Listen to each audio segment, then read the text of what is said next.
दोस्तों नमस्कार, आपका स्वागत है द साइंस हब में। दोस्तों आज आरआरबी स्पेशल साइंस क्लासेस, ये क्लास है आपकी सेवन्थ, यानी कि 6 क्लासेस आपकी, यानी कि 6 जो क्लासें हैं वो कंप्लीट हो चुकी हैं। उसमें टोटल जो क्वेश्चन हुए हैं वह हुए 150। आज हम स्टार्ट करते हैं 151 नंबर से। देखिए दोस्तों, स्टार्ट करते हैं 151 नंबर। क्वेश्चन क्या है? निम्नलिखित में से कौन सी ग्रंथि अंतः तथा बाह्यस्रावी दोनों है? तो वह है पैंक्रियाज। कौन सी है? वह है पैंक्रियाज। अग्नाशय अंता तथा बाह्यस्रावी ग्रंथि दोनों होती है। वैसी ग्रंथि जो नलिका युक्त ग्रंथि होती है उसे एक्सोक्राइन ग्लैंड यानी कि बहिस्रावी ग्रंथि कहते हैं। जैसे यकृत, यानी कि यकृत को इंग्लिश में क्या बोलते हैं? लीवर। एक्सोक्राइन ग्लैंड एंजाइम स्रावित करता है। वैसी ग्रंथि जो नलिका विहीन होती है उसे हम इंडोक्राइन ग्लैंड यानी कि अंतःस्रावी कहते हैं। देखिए जैसे पिट्यूटरी ग्लैंड यानी कि मास्टर ग्लैंड जिसको बोलते हो, थायराइड ग्लैंड। इंडोक्राइन ग्लैंड हमारे शरीर में हार्मोन स्रावित करता है जो शरीर के विभिन्न क्रियाओं पर नियंत्रण करता है। अब देखते हैं क्वेश्चन नंबर 152। डायबिटीज इंसिपिड्स रोग क्या होता है? यानी कि डायबिटीज़ रोग क्या होता है? देखिए इसमें हम बताएं आपको, ये होता किसकी वजह से? इंसुलिन की कमी से। अब देखते हैं क्वेश्चन नंबर 153। रक्त में हार्मोन्स निम्नलिखित में से किस तरह उपस्थित होते हैं? तो वह देखो कैसे होते हैं। डिनर भी होते हैं, मोनोमर भी होते हैं, पॉलीमर भी होते हैं, यानी कि सभी प्रकार के होते हैं। इसका उत्तर हो जाएगा डी, उपयुक्त सभी। अब देखते हैं क्वेश्चन नंबर 154। गर्भ निरोधक गोलियां यानी कि कंट्रासेप्टिक पिल्स में अधिकतर क्या होता है, क्या पाया जाता है? तो इसमें जो पाया जाता है ओस्ट्रोजेन प्लस प्रोजेस्टेरोन, यानी कि ओजे जो आपका पाया जाता है ओस्ट्रोजेन प्लस प्रोजेस्टेरोन। देखिए प्रोजेस्टेरोन हार्मोन ओवरी में पाए जाने वाले कार्पस ल्यूटियम से स्रावित होता है। इसे प्रेगनेंसी हार्मोन भी कहते हैं। यह लड़कियों में सेकेंडरी ग्रोथ के लिए जिम्मेदार होता है, जैसे स्तन का होना, मासिक चक्र का शुरू होना, शरीर के अन्य भागों में बाल का आना, आवाज़ का पतला होना। देखिए ईस्ट्रोजन, यह महिलाओं में मेंस्ट्रुअल साइकिल जिसे मासिक धर्म बोलते हैं पर नियंत्रण रखता है तथा जननांगों के विकास में सहायक होता है। अब देखते हैं क्वेश्चन नंबर 155। निम्नलिखित में से कौन सा जंतु द्विलिंगी यानी कि हर्माफ्रोडाइट होता है? तो वह कौन सा होता है? वह होता है आपका जोंक, जिसे हम लीच बोलते हैं। और जोंक आप सभी लोग जानते हो, देखी भी होगी। देखिए जो जोंक है वह द्विलिंगी होता है। वैसे जंतु जिसमें मेल एवं फीमेल एक ही पर होते हैं उसे हम द्विलिंगी कहते हैं, जोंक, केचुआ आदि। अब देखते हैं क्वेश्चन नंबर 156। रजत मछली, रजत मछली को इंग्लिश में क्या बोलते हैं? सिल्वर फिश कहते हैं। ये क्या होती? यह एक होती है इंसेक्ट यानी कि कीट होती है। क्या होती है? यह एक प्रकार की कीट होती है। अब देखते हैं क्वेश्चन नंबर 157। हाल ही में लुप्त पक्षी कौन सा है? तो हाल में तो जो पक्षी लुप्त हुआ है वह है डोडो। कौन सा है? डोडो। और ये पाया कहाँ जाता है? मॉरिशस में पाया जाता है। आर्कियोप्टेरिक्स को पक्षी एवं सरीसृप के बीच की कड़ी कहा जाता है। अगर आपसे क्वेश्चन पूछा जाए पक्षी एवं सरीसृप के बीच की कड़ी कौन है, इनको जोड़ता कौन है, तो उसका आंसर होगा आर्कियोप्टेरिक्स। क्या होगा? आर्कियोप्टेरिक्स। अब क्वेश्चन देखते हैं 158। ना उड़ने वाला पक्षी क्या है? ईमू। ना उड़ने वाला पक्षी क्या? ईमू। मोर भारत का राष्ट्रीय पक्षी है। इसका नाम क्या होता है? पाबो क्रिस्टेसस। क्या होता है? पाबो क्रिस्टेसस। अब देखते हैं क्वेश्चन नंबर 159। कीटों का मुख्य लक्षण क्या होता है? तो दोस्तों कीटों का जो मुख्य लक्षण होता है उसमें होती हैं 3 जोड़ी टांगे। क्या होती हैं? 3 जोड़ी टांगे होती हैं, जिनको इंग्लिश में बोलते हैं 3 पेयर ऑफ लेग्स। अब देखते हैं क्वेश्चन नंबर 160। द्विनाम पद्धति यानी कि बायोनोमियल नोमेनक्लेचर के जनक कौन है?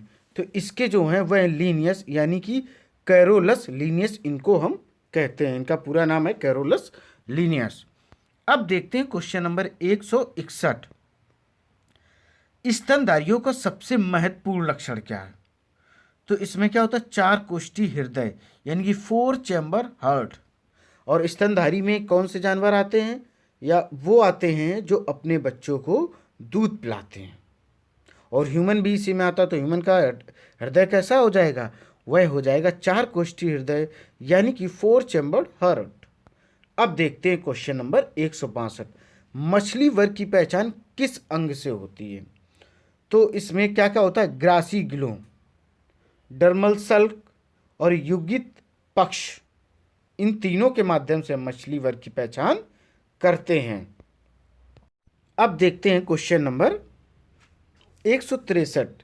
व्हेल एक स्तनधारी मैमल है क्योंकि 4 प्रकोष्ठ का हृदय होता है यानी कि 4 चैम्बर हार्ट इसके पास होता है।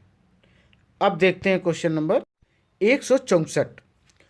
उड़न मछली यानी कि फ्लाइंग फिश, फ्लाइंग फिश क्या है? एक्सोसिटस। क्या है? एक्सोसिटस। जीव विज्ञान के जनक यानी कि फादर ऑफ बायोलॉजी किसे कौन है? ये क्वेश्चन नंबर है 165। अरस्तु, इंग्लिश में इनको अरिस्टोटल बोलते हैं। देखिए, फादर ऑफ बायोलॉजी पूछे जाए तब भी अरस्तु हैं यानी कि अरिस्टोटल हैं। अगर आपसे पूछा जाए कि जो आपके जूलॉजी यानी कि जंतु विज्ञान के पिता कौन है, वो भी आपके अरस्तु हैं। अगर आपसे पूछा जाए वनस्पति के पितामह कौन है यानी कि फादर ऑफ बॉटनी, तो वो होते हैं थियोफ्रेस्टस। वो कौन है? थियोफ्रेस्टस। अब देखते हैं क्वेश्चन नंबर 166। देखिए, वर्गीकरण यानी कि क्लासिफिकेशन की आधार इकाई क्या है? तो यह होती स्पीसीज। क्या होती है? स्पीसीज। अब देखते हैं क्वेश्चन नंबर 167 यानी कि 167। रुधिर में अधिकतर CO2 ले जाई जाती है किसके माध्यम से? बाइकार्बोनेट आयनों के रूप में। रुधिर में अधिकतर CO2 ले जाई जाती बाइकार्बोनेट आयनों के रूप में। अब क्वेश्चन देखते हैं 168। अब कौन सा क्वेश्चन देखते हैं 168। रुधिर स्कंदन ब्लड क्लॉटिंग के लिए आवश्यक है। तो ब्लड क्लॉटिंग के लिए कौन आवश्यक है? वह है, और जो आंसर होगा वह होगा सी। ऑप्शन कौन सा होगा? सी होगा, यानी कि Ca++ आवश्यक होता है। ओके दोस्त, अब देखते हैं क्वेश्चन नंबर 169। शरीर में फास्फोरस पाया जाता है। शरीर में फास्फोरस पाया जाता है। कहाँ पाया जाता है? अस्थियों तथा दांतों में, इन बोन्स एंड टीथ। अपने दांतों और हड्डियों में क्या पाया जाता है? फास्फोरस पाया जाता है। अब देखते हैं क्वेश्चन नंबर 170। मानव के लाल रुधिर कण यानी कि आरबीसी का जीवन काल 120 दिन होता है। कितना होता है? 120 दिन। और ये बनते कहाँ पे हैं? आरबीसी। आरबीसी का फुल फॉर्म क्या होता है? रेड ब्लड कार्पसल्स, या सी की जगह सेल्स भी बोल सकते हो। इनका यानी कि जीवन काल 120 दिन का होता है। बनते यह हैं अस्थि मज्जा यानी कि बोन मैरो। ओके, अब देखते हैं क्वेश्चन नंबर 171। कौन सा देखते हैं? 171। शरीर में सबसे बलशाली पेशी कौन सी है? तो कौन सी है? वह है जबड़े, इंजा, यानी कि जो अपना जबड़ा होता है वह सबसे मजबूत होता है। या आप किसी जानवर का जबड़ा देख लीजिए, चेक कर सकते हैं गूगल से जाके। जबड़े जो होते हैं वो सभी के ज़्यादातर स्ट्रॉन्ग ही होते हैं। अब क्वेश्चन नंबर देखते हैं 172। बाह्यकर्ण का कठोर लचीला भाग किसका बना होता है? यह बना होता उपास्थि यानी कि कार्टिलेज। किसका बना होता? कार्टिलेज। उपास्थि या कार्टिलेज का मतलब होता ऐसी हड्डियां जो आराम से मुड़ सके। जैसे नाक की हड्डी आपकी मुड़ जाती है, आगे वाला हिस्सा, कान की मुड़ जाती है, ये किससे बनी होती? कार्टिलेज से बनती। और नाक और कान पूरी जिंदगी बढ़ते रहते हैं, इस बात को भी आप लोग ध्यान रखें। उपास्थि का निर्माण कंकाली संयोजी ऊतकों से होता है। यह अर्धठोस, पारदर्शक एवं लचीला ग्लाइकोप्रोटीन से बने मैट्रिक्स से निर्मित होता है। अस्थि एक ठोस, कठोर, मजबूत संयोजी ऊतक है जो जंतुओं एवं मैट्रिक्स का बना होता है। मैट्रिक्स में कैल्शियम और मैग्नीशियम के लवण पाए जाते हैं। मांसपेशी एवं अस्थि के जोड़ को टेंडन कहते हैं। अस्थि से अस्थि जोड़ को हम लिगामेंट कहते हैं। ध्यान रखिए, मांसपेशी और अस्थि जुड़ी होंगी तो वह टेंडन होगा, और बोन से बोन यानी कि हड्डी से हड्डी जुड़ी होगी तो वो लिगामेंट कहलाएगा। अब देखते हैं क्वेश्चन नंबर 173। मानव के रक्त की सामान्य पीएच वैल्यू कितनी होती? वह होती 7.4। हम आपको बता दें, अगर पीएच वैल्यू 7 से कम है तो वह अम्लीय होगा। क्या होगा? वह अम्लीय होगा। और 7 होगा तो उदासीन होगा यानी कि न्यूट्रल। और 7 से ऊपर है तो वह होगा क्षारीय यानी कि वह होगा बेसिक। और जो 7 से नीचे है वह अम्लीय होगा यानी कि एसिडिक होगा। अब क्वेश्चन नंबर देखते हैं 174। अधिक समय तक जब किसी व्यक्ति में रक्तस्राव यानी कि ब्लीडिंग रुकता नहीं है तो इसका कारण निम्नलिखित में से किसी एक दोष से होता है। वह दोष कौन सा है? वह होता है बिम्बाणु यानी कि थ्रोम्बोसाइट्स। क्या होती है? थ्रोम्बोसाइट्स। अधिक समय तक किसी व्यक्ति में रक्तस्राव नहीं रुकता है तो इसका कारण होता है बिम्बाणु यानी कि थ्रोम्बोसाइट्स। ब्लड में ब्लड प्लाज्मा 55% होता है। इसका रंग हल्का पीला होता है। इसमें 90% यानी कि 90% जल तथा 10% में कार्बोहाइड्रेट, प्रोटीन, फैट, मिनरल्स आदि होते हैं। देखिए लिम्फोसाइट्स। लिम्फोसाइट्स एक प्रकार का WBC का मतलब होता है वाइट ब्लड सेल्स यानी कि श्वेत रुधिर कणिकाएं जो बॉडी में एंटीबॉडी का निर्माण करते हैं, और एंटीबॉडी प्रोटीन है जो रोगों से लड़ने की क्षमता देते हैं। अब आते हैं क्वेश्चन नंबर हम 175। रुधिर दाब यानी कि ब्लड प्रेशर।